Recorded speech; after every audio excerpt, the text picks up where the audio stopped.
أعوذ بالله من الشيطان الرجيم بسم الله الرحمن الرحيم الحمد لله رب العالمين وصلى الله على سيدنا محمد وآله الطاهرين.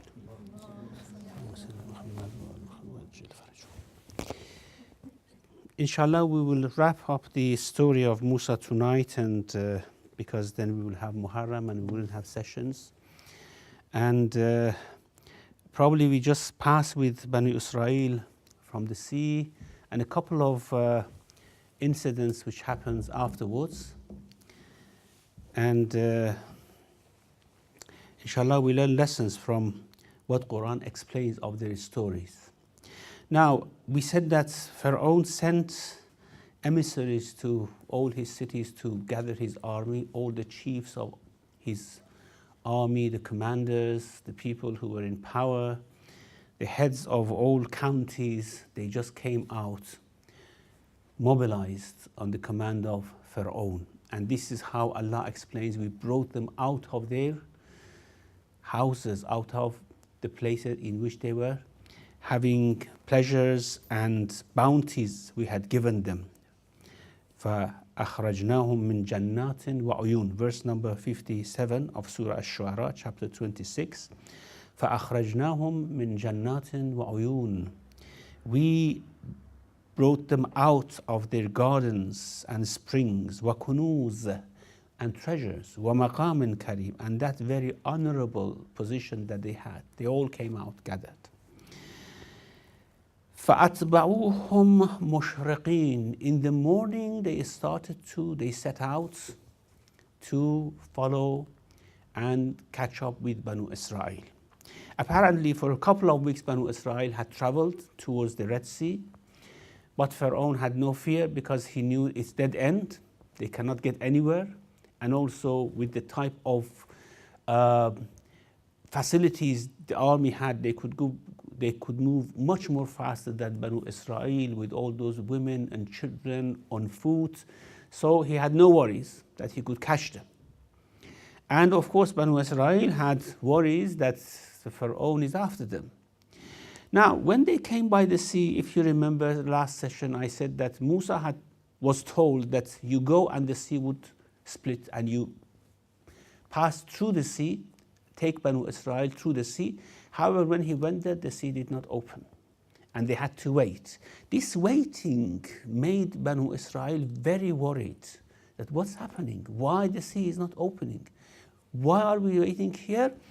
Here, verse number 61 says, فَلَمَّا تَرَاءَ الْجَمْعَانِ. When the two groups met, saw each other. Tara'a means they saw it, they had their actually vision of each other.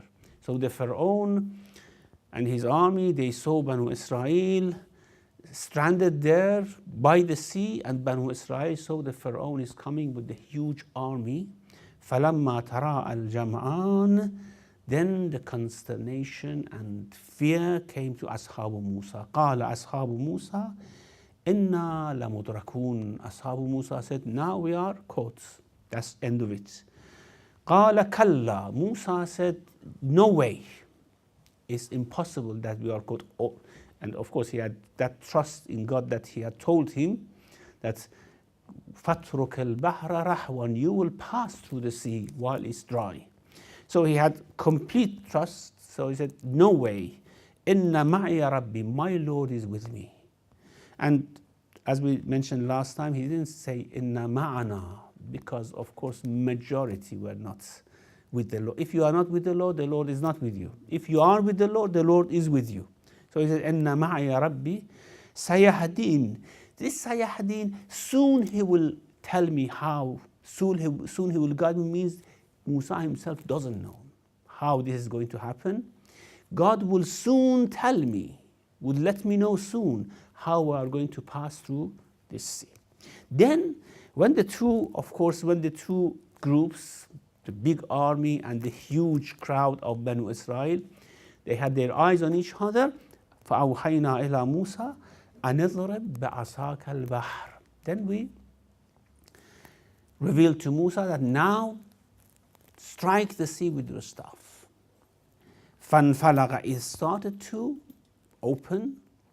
فَكَانَ كُلُّ فِرْقٍ, each side, it's split and it had two sides. Each side, كَالطَّوْدِ الْعَظِيمِ, became like a huge mountain. So the water was actually being held on both sides, coming up from two sides. Usually what should have happened was that the water should have gone away on both sides, and it should have been leveled with other parts of the water. So it should have come about a couple of centimeters higher, isn't it? I mean, you have all this huge sea. However, it didn't happen like that. When the water started to split, it went upward like that. فَكَانَ كُلُّ فِرْقٍ كَالطَّوْدِ الْعَظِيمِ. It made a huge tunnel that they had to pass through it. وَأَزْلَفْنَا ثَمَّ الْآخَرِينَ. Now, why Allah had held Musa and his people there for a couple of weeks for Pharaoh to come and catch them? Well, because Allah wanted Pharaoh also to follow them. He didn't want only to save them, he wanted to drown Pharaoh as well. So they had to catch up with each other. And then وَأَزْلَفْنَا ثَمَّ الْآخَرِينَ, there we brought the others near. They came through. وَأَنْجَيْنَا مُوسَى وَمَنْ مَعَهُ أَجْمَعِينَ. You can just guess a few kilometers of the sea. All Banu Israel went through. They passed through the sea. Now Pharaoh has come with his army. He doesn't know what to do. Should they step in? Is this another trick of Musa? Is this another magic? What will happen to them? Now, what Pharaoh is seeing here is destruction of his arrogant personality, isn't it? Musa had destroyed him now. He had taken Banu Israel out safely. He cannot catch them. There is nothing. He had told his army that we will go and catch them. It's very easy. We kill all of them. Now he goes mad. His people tell him, don't set foot there. It's dangerous. We don't know. This is a terrain that the army has never fought in it. Don't go in. But Pharaoh, as I said, he went crazy. No, I don't let them go. We have to go after him. And he forced the army to go through the sea. So, وَأَنْجَيْنَا مُوسَى وَمَنْ مَعَهُ أَجْمَعِينَ ثُمَّ أَغْرَقْنَا الْآخَرِينَ. As I said, in hadith there is, as the last person of Banu Israel passed through the sea and set foot on the other side, the last soldier of Pharaoh set foot into the sea. So you can see the army, huge column of army, several kilometers are now in the sea. So as soon as Banu Israel left the sea, the water came together, and of course Pharaoh was drowned. إِنَّ فِي ذَلِكَ لَآيَةً وَمَا كَانَ أَكْثَرُهُمْ مُؤْمِنِينَ. Of course there is a sign in this. However, most of the people do not believe in signs. Now, the other verses tell us that in that, of course, turbulent sea, you can imagine when these two waters come together, what will happen. It creates a sort of water which would sink everything in it. Now, everyone was lost, was thrown here and there. The only person which very outstandingly was saved, that everyone could see him, both Banu Israel and the Egyptians, was Pharaoh. He was saved. الْيَوْمَ نُنَجِّيكَ بِبَدَنِكَ. We will save your body, not yourself, you will die. But your body will be saved, so that everyone see that Pharaoh is dead. Otherwise, people would have thought that Pharaoh went to heavens, isn't it? The stories would have been made. No. الْيَوْمَ نُنَجِّيكَ بِبَدَنِكَ. We will save your body. لِتَكُونَ لِمَنْ خَلْفَكَ آيَةً. So that you will be a sign for those who are after you, who are left behind. Both Egyptians can see. Banu Israel can believe. Even Banu Israel didn't believe that Pharaoh could be killed or could die. So we will make you a sign. Okay. Now, all these signs were seen by Banu Israel. Now, very interesting things happen afterwards, which tell us about that sort of psychology of, it's not only Banu Israel, I mean every people may be like that. That always they want faith either in a distorted way or they want it for their worldly benefits, not for Akhirah. Few people would want faith for Akhirah, the elite of Mu'minun. Otherwise, most of the people want faith for dunya. And they, even if they want it for Akhirah, they use very distorted, deviated ways to find the closeness to the Lord. Now, in Surah Araf, it says that after they came out of the sea and after they passed through the sea, it says, وَجَاوَزْنَا بِبَنِي إِسْرَائِيلَ الْبَحْرِ. We made Banu Israel to pass through the sea. Now, when they passed through the sea, of course, they came to the other side, which is the north of Arabia, and they certainly moved up towards the Jerusalem, isn't it? Because they were going to promised land. There was a land which was occupied by people who were called the Lachmites, and they were idolaters. People of Lach, they were idolaters. They passed through their cities and their villages, and these were sort of people who were not as advanced of Egypt, but much better off than Hijaz and people in Arabian Peninsula. They were much better, much more advanced. However, they were idolaters. They were worshipping probably Roman idols and Iranian idols and their own idols. So they came. فجاوزنا ببني إسرائيل البحر فأتوا على قوم يعكفون على أصنام لهم. So they passed through people who were dedicating themselves to their idols. This is Surah A'raf, verse 138. يعكفون على أصنام لهم. Now, what is mentioned here as يعكفون على أصنام لهم? Probably they came at a time where it was a time for dedication and deep worship for the idols. Otherwise, of course, not all the time people do ukuf or i'tikaf for idols. Ukuf is from i'tikaf, means to sit somewhere for prayer, for dedication. So they were doing that. And Banu Israel, seeing that how dedicated they were chanting, they were reciting songs for their idols and probably fasting and all these things. And Banu Israel, recently coming out of the sea, they wanted to dedicate themselves for God, their God as well. However, they didn't have that idea of God, the abstract. Especially living in Egypt had left its mark on their hearts and on their mind. That because Egyptians, for every god they had a sort of image, whether it was a statue or a painting or something, they had images, and they were worshipping those images as symbols of those gods. Now here also, they didn't know how they have to dedicate themselves for God. So what they said, seeing that those people, قالوا يا موسى اجعل لنا إلها كما لهم آلهة.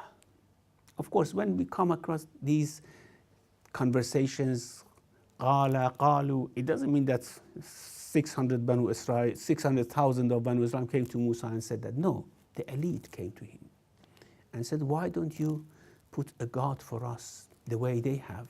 And we worship, we dedicate, we want to dedicate ourselves. But we don't know how, and we don't know who's your God actually. These gods have history. These gods have image. These gods We know who they are. We know what they do. However, you talk about the God, we never see him. We never can imagine him. We never can talk about him, about his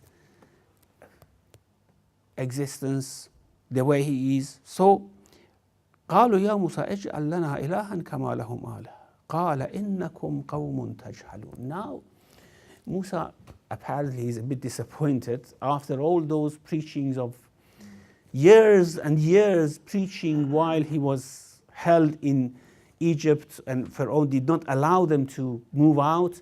Now he has come, suddenly the people come to him and say such a thing.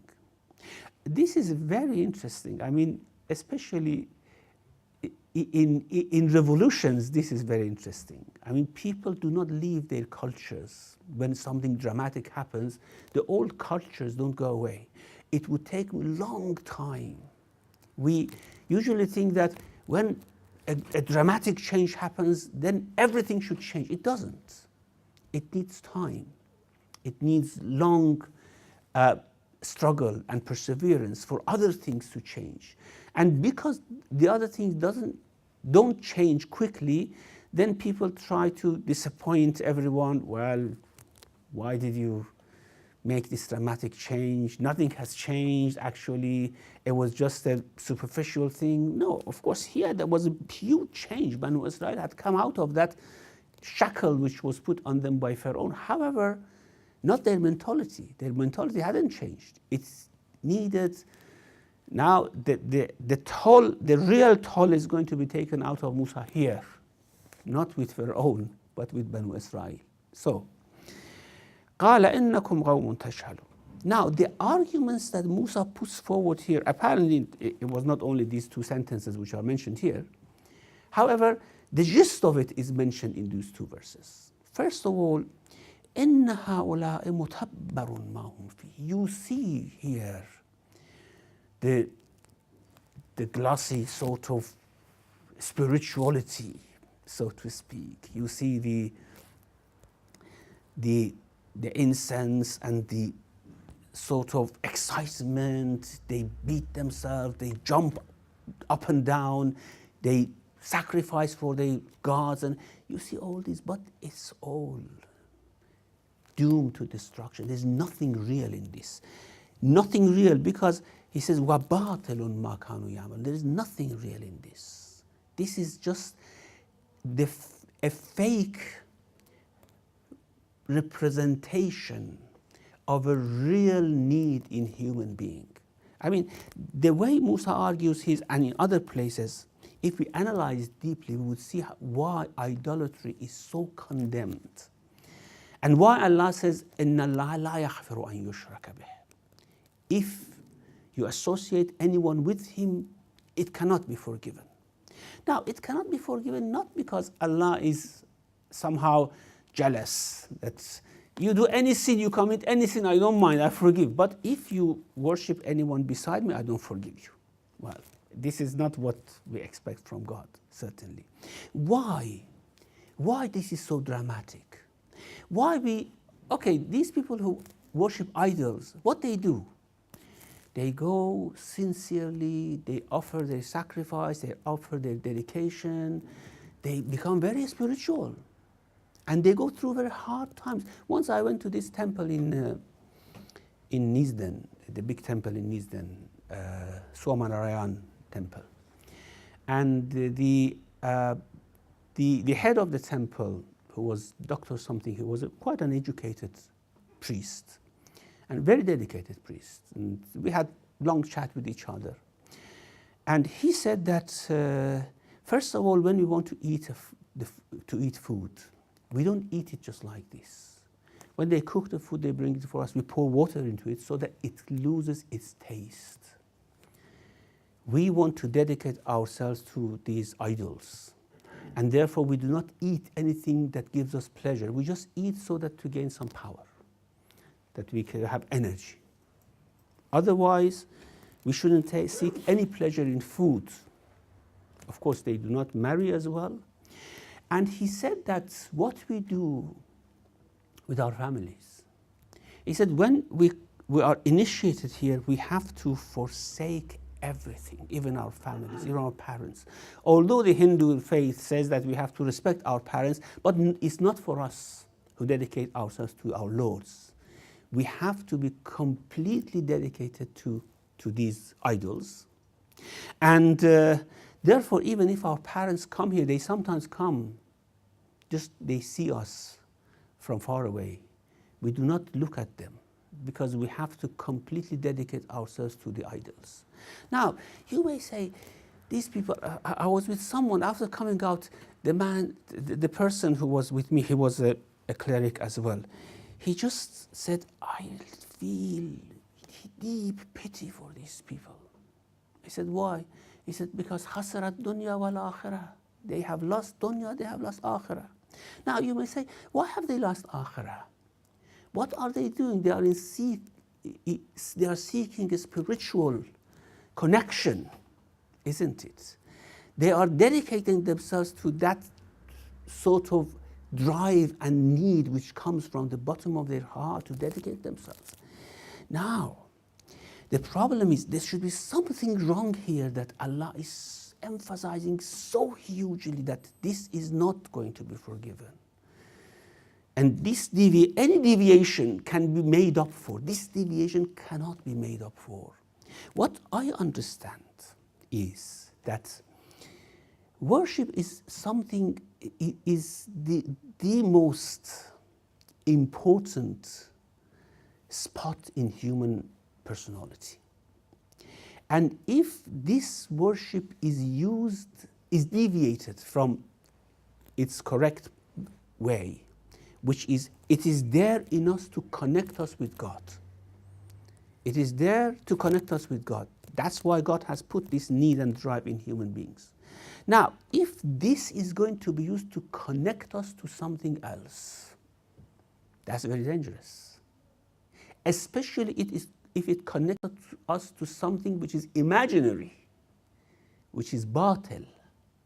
Now, what I understand from different things that I have read about why this is so tremendously dangerous is that when you worship something or someone, you are hooked to it.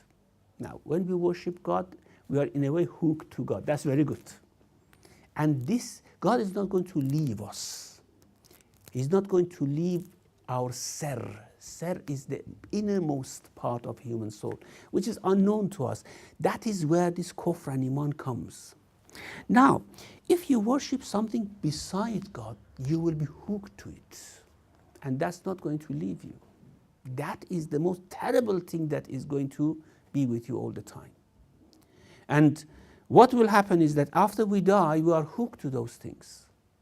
They don't leave us. It's just like an evil cancer. They don't leave you. And when they don't leave you, what happens? You all the time seek them. And there are many verses in the Quran. In the hereafter, they look for them. وَقِيلَتْ أُشُرَكَاءَكُمْ. Okay, call them. Where are they? Allah wants to actually separate them from these idols, but they cannot. وَقِيلَتْ أُشُرَكَاءَكُمْ. They are told, call them. Okay, if you are, because they are wandering there after these idols, because they have worshipped them. فَدَعَوْهُمْ. They call them. فَلَمْ يَسْتَجِيبُوا لَهُمْ. There is no answer. They are hooked to them. وَإِذَا رَأَى الَّذِينَ أَشْرَكُوا شُرَكَاءَهُمْ. When they see these shuraka, قَالُوا رَبَّنَا هَؤُلَاءِ الَّذِينَ كُنَّا نَدْعُو مِن دُونِكَ. Separate us from them, but it's not possible. Now, the reason this is so emphatically mentioned that Allah will not forgive you if you do this, because this is a sin which the effect of which does not leave you soon. It's very, very difficult for you to separate yourself from that. Even in the hell, these shuraka are with the people who have worshipped them. It's very difficult. Anything we do in this world has an effect on us. And the other thing is that we use what is to connect us to God for connecting us to other things. That is the danger. I mean, if we sin, For example, God forbid, somehow the passion, the hawa comes forth, we do something wrong, we wrong someone, we wrong ourselves. This may be made up for easily. But if you are hooked by something in that spot of your soul, in that layer, that's not possible. It's very difficult. Now here, Musa says, إِنَّ هَؤُلَاءِ مُتَبَّرٌ هَؤُلَاءِ مُتَبَّرٌ مَا هُمْ فِيهِ. This would lead to destruction. وَبَاطِلٌ مَا كَانُوا يَعْمَلُونَ. It's all batil. You think it's worship, it's not worship. You think it's spirituality, it's not spirituality. It is batil, it's just doing things in vain. It's just like, for example, you see, we cook food to eat, isn't it? And this is very good. Everyone says cooking is the art, is a sacred, actually cooking is a sacred thing, because if we do not cook, and that's why ladies are much appreciated for that, of course, that they do it better than men. However, just imagine we cook things and just we throw them away. Well, the act of cooking is the same. We cook, and we cook the most delicious things. How we throw them away? Well, everyone would say, are you mad? Why are you doing this? The same thing is about worship. We worship, but this worship goes to the wrong place. It's just like throwing it away. This is batil. It's just like throwing it away. And actually what happened, these idol worshippers, they used to cook for their idols as well. And if you go to, in Diwali, if you go to this Hindu temple, you will see they have a Guinness record, I think. They have more than 3,000 types of vegetarian food they have cooked once, I don't know which year, and they had Guinness record. And they just put it there in front of them to eat. And this is what was quite common when Ibrahim entered the temple and the idols were there, and it was a Diwali day, because it was a day, well, we call it Diwali now, of course. It was not called Diwali at that time. It was when everyone celebrated, put the foods for the idols, and went out of the city. So when he entered, he was faced with hundreds types of foods put there. فَرَاغَ إِلَىٰ آلِهَتِهِمْ فَقَالَ أَلَا تَأْكُلُونَ. Eat. Why don't you eat? مَا لَكُمْ لَا تَنْطِقُونَ. Why don't you speak? So this is batil. Now, okay, how? What is important to be explained is, how should we call upon our God? You say no image. You say no imagination. You say nothing should come into your mind. How should we know him? How should we call him? قَالَ أَغَيْرَ اللَّهِ أَبْغِيكُمْ إِلَهًا. Anything beside God. Because you say that اجعل لنا إلها. That ilah would not be Allah. That in fact you are going to worship other than Allah. So أَغَيْرَ اللَّهِ أَبْغِيكُمْ إِلَهًا. How should we know him? وَهُوَ فَضَّلَكُمْ عَلَى الْعَالَمِينَ. Know him through what he does. He made you to precede everyone in the world, gave them all these honors. And now remember, إِذْ أَنْجَيْنَاكُمْ مِنْ آلِ فِرْعَوْنَ. Now here, Allah actually shifts the type of speech. Musa was talking to them, now Allah comes in directly. This is called iltifat, comes in directly and speaks. If you want to know me, see what I did to you. وَإِذْ أَنْجَيْنَاكُمْ مِنْ آلِ فِرْعَوْنَ يَسُومُونَكُمْ سُوءَ الْعَذَابِ يُقَتِّلُونَ أَبْنَاءَكُمْ وَيَسْتَحْيُونَ نِسَاءَكُمْ وَفِي ذَلِكُمْ بَلَاءٌ مِّن رَبِّكُمْ عَظِيمٌ. That you had that big trial, we saved you. Worship me by appreciating what I have done to you. And this is worship through the names, isn't it? We cannot know his essence. We only can know God when he starts acting. And when he starts acting, his attributes show itself. And it's only its attributes, his names, that we can know and that we can call upon. The essence we never can know. وَلِلَّهِ الْأَسْمَاءُ الْحُسْنَى فَادْعُوهُ بِهَا. If you want to call God, call him by his names. You cannot know him, of course. يَا مَنْ لَا يَعْلَمُ مَا هُوَ إِلَّا هُ. Oh, the one who no one knows what he is but he. That is his essence. No one knows. No prophet, no angel, no archangel. No one knows what he is. Why? Because he's beyond everything. Beyond every imagination, beyond every comprehension. Now, if you want to call him, if you want to know him, he has names. You see it. Now, beautiful thing is when Pharaoh wanted to discuss about God with Musa, the same pattern of discussion Musa chose. قال فرعون وما ربكما قال فمن ربكما يا موسى. Who is your Lord? فمن ربكما يا موسى. We had that فما رب العالمين. We discussed that. That's what is رب العالمين, that concept. In Surah Taha, he asked, a different type of conversation is reported to us. قال فمن ربكما يا موسى. Surah Taha, if you go to Surah Taha, chapter 20, he says, Pharaoh says, okay, you say that you have a Lord, your Lord has sent you to call me, to submit. Now tell me, who is that Lord? قال فمن رب, verse number 49. قال فمن ربكما يا موسى. We know our lords. My fathers were all arbab. We have other arbab. They are embodied in sort of different things. They are symbolized in different things. We know them. We know their names. We know their history. We know what they do. What is their role? Who is your lords? Man rabbukum. Now, when he wants to describe God for him, again, he describes God through what he does.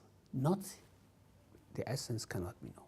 قال ربنا الذي أعطى كل شيء خلقه ثم هدى. He is the one who gave everything its existence and then guided them towards their perfection. If you can look, of course, as I said, all these conversations are somehow compressed into very, very concise sentences. Otherwise, it should have been much longer conversation going on. Now, Pharaoh very cleverly asked the question to put Musa on the spot. Now, you have come to tell us that we are kuffar. You have come to tell us that we are not guided. We have a history of honor. My fathers, kings of Egypt, they are in pyramids. We worship them. Now, you have come to tell us that we were wrong. Okay, suppose I believe in you. What about our fathers? What happens to them? You tell me, are you telling me that they all go to hell? Now, what Musa should answer? Now, Musa, of course, outmaneuvered Pharaoh in his cleverness. Now, Pharaoh asks a very clever question. قال فما بال القرون الأولى. What about previous generations? What happens to them? Now, as soon as Musa would have said they go to hell or whatever, everyone would have come against him. قال علمها عند ربي في كتاب. Allah knows. I don't judge. Their knowledge is in a book with my Lord. لا يضل ربي ولا ينسى. My God neither forgets nor goes astray, nor is deceived.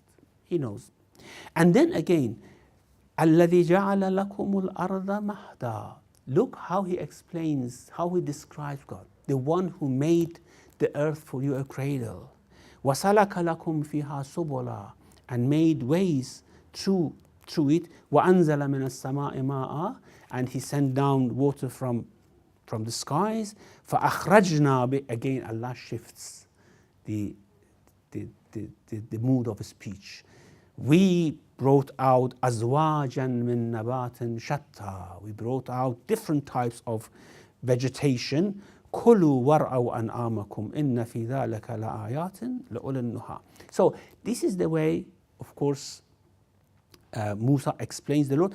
And this is the only way. As I said, we only can know God by what he does. We cannot know his essence.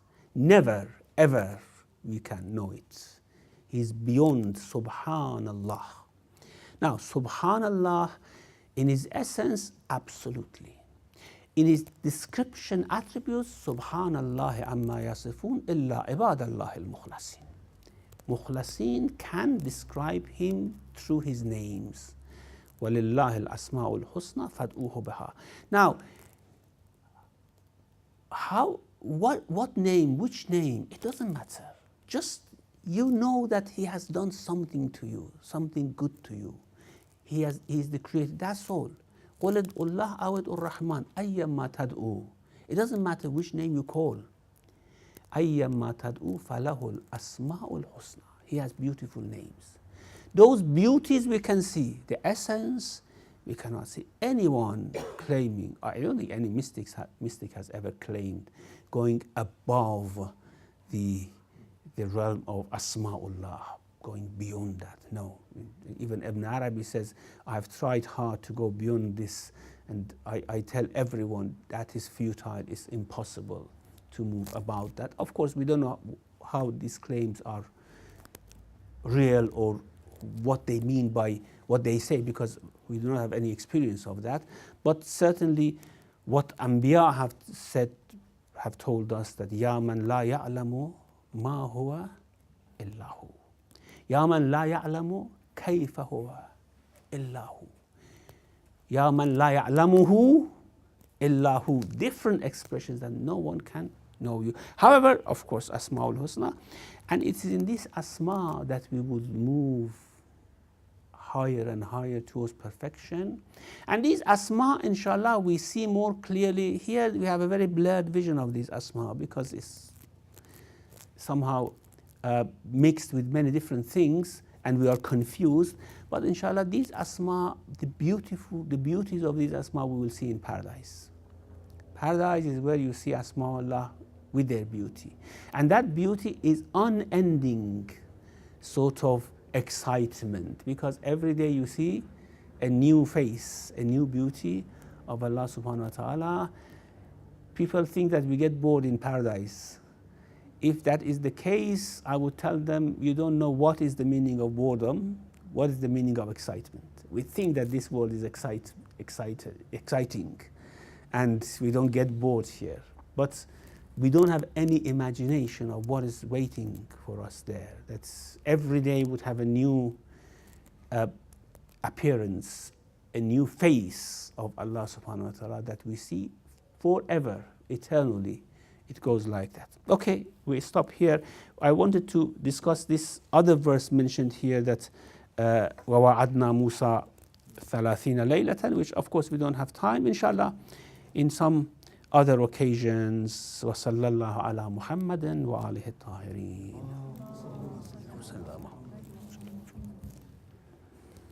Thank you very much indeed.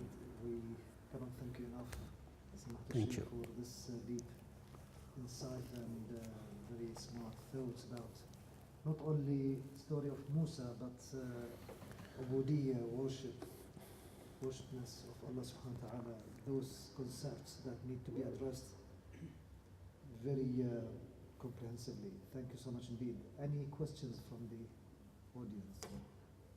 Yes.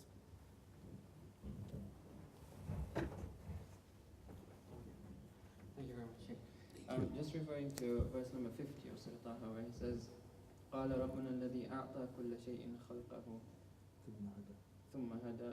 He doesn't say قال ربنا الذي خلق كل شيء. So it's almost as though أعطى كل شيء, the shay is in existence and then he gives it خلق. Can you expand further on that? Well, here, as I actually translated, he gave everything its existence. Because khalq is to change something into another thing, to construct something out of something else. That's why we can use khalq for both human and God. For example, Isa alayhi salam said, he said to Isa, وَإِذْ تَخْلُقُ مِنَ الطِّينِ كَهَيْئَةِ الطَّيْرِ. You created, you did khalq. From mud, you made something like the image of a bird. So khalq is, and whatever we do is khalq as well. Whatever we do, we have done khalq to airplanes, computers, our clothing, cooking, everything is a sort of khalq. Now, because this is something common between God and human being, but أعطى خلقه is just like giving its existence. This is something that human being cannot do. It's just like fatara or بدأ بديء السماوات والأرض فاطر السماوات والأرض, bring it out of nothingness. So I think what is the delicate issue here is أعطى خلقه means gave its existence. Yeah, ثم هدى, which of course is not only giving existence, it's a continuous sort of rububiyyah that he has towards them.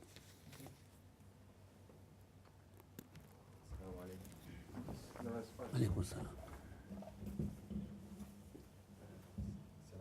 عليكم السلام. Sheikh, maybe I saw, because I was late, you did mention when Fir'aun, just before he drowned, when he sort of admits that there is a God, and is there anything that we sort of take from that?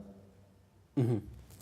Yeah, when we see death, of course, everything becomes clear for us. Their confessing is not helpful. Not helpful, not because Allah is cruel, He doesn't accept now. No, because it has no effect on us, on our soul. Our soul is formed now. Before we see death, if we repent, or if we say, now I confess, it means that something really dramatic has changed in us. Otherwise we wouldn't. Of course, reality, not just talk, vain talk. After we see death, whatever we say is just vain talk. It doesn't come from the heart. It's just out of fear or something like that, that we now have seen the power of God, we are fearful. It doesn't come from the heart. Now, when we were discussing about hell, I don't know when we discussed this, I said that people of the hell call upon God all the time, that now we have understood, now we want to repent, now we want to be good, bring us out. Allah says, if I bring them out, they would go back to what they were doing. So it's not something from deep inside, it's just out of fear, out of torture, out of punishment, which would gradually, of course, penetrate into their hearts, but not now. So when Pharaoh said that آمنت أنه لا إله إلا الذي آمنت به بنو إسرائيل قال الآن, now it's not going to benefit you. So that faith is just like every kafir after seeing the power of God, when he encounters the angel of death, that's not going to help human being.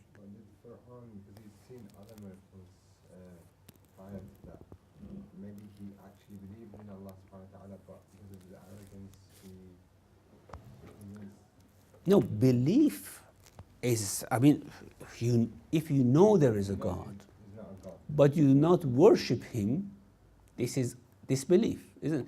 Shaitan knows there is a God. There's no question about it, isn't it?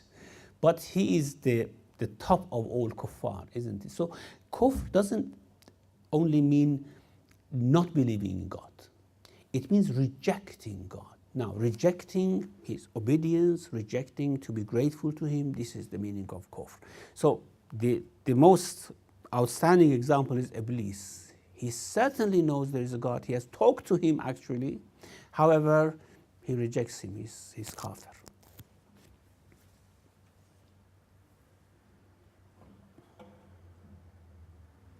Questions from the side? No more questions? Well, we have to express our deep gratitude to Smart Sheikh, and in the meantime, I call upon everyone to go back to the Holy Quran to read again about Musa alayhi salam, Bani Israel and Fir'aun, because there are very important and vital lessons concerning our lives, and gives some insight about the future. I mean, if, I don't know whether Sama'at Sheikh will go through Bani Israel stories after Musa and when David came and the rest of the story. We are tired with Banu Israel now. I mean, the point is that all these stages of that vital story apply to our existence and our future.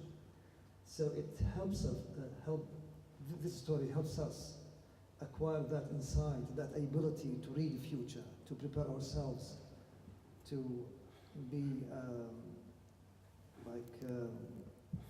the good people, to prepare for Imam Mahdi or to support him, inshallah ta'ala. So it's very, very important to study story of Musa, Bani Israel, and at different stages. Sama'at Sheikh apparently will stop at this point because Muharram is coming. Sorry, one small point since you made that. It's okay, I didn't. Sheikhna, the story of Yusuf and the story of Musa is the most comprehensive in Quran. The rest of prophets is here a little bit, there a little bit. Is there a reason for this, you think? No, even Musa his story is scattered in different surahs. The only prophet who has one whole chapter dedicated to his long story from the beginning of childhood to the very end is Yusuf alayhi salam. And apparently his story is not mentioned anywhere else. Only his name once is mentioned in Surah Mu'min. By jinn. Why? By al-jinn, when they said that min ba'di, no, sorry. وَلَقَدْ جَاءَكُمْ يُوسُفُ مِنْ قَبْلُ بِالْبَيِّنَاتِ. Yeah. This is in Surah Mu'min. Yeah. Only just one small reference to him is made. Otherwise, his story is not mentioned anywhere else. And the reason is probably because everything that Allah wanted to say about him comes there in that surah. Now, other prophets, because every surah has a purpose. And for that purpose, Allah picks examples from different incidents, different bits and pieces of history, and He chooses from which prophet, from which people, He brings an example. So He brings here and there. However, about Yusuf, apparently none of the surahs has any sort of purpose using that story again. Probably that's the reason. We don't know. Allahu A'lam. Okay, so that's it for tonight. Thank you so much indeed. Thank you. Sheikh. وصلى الله على محمد وعلى آله. Allahumma salli ala Muhammad.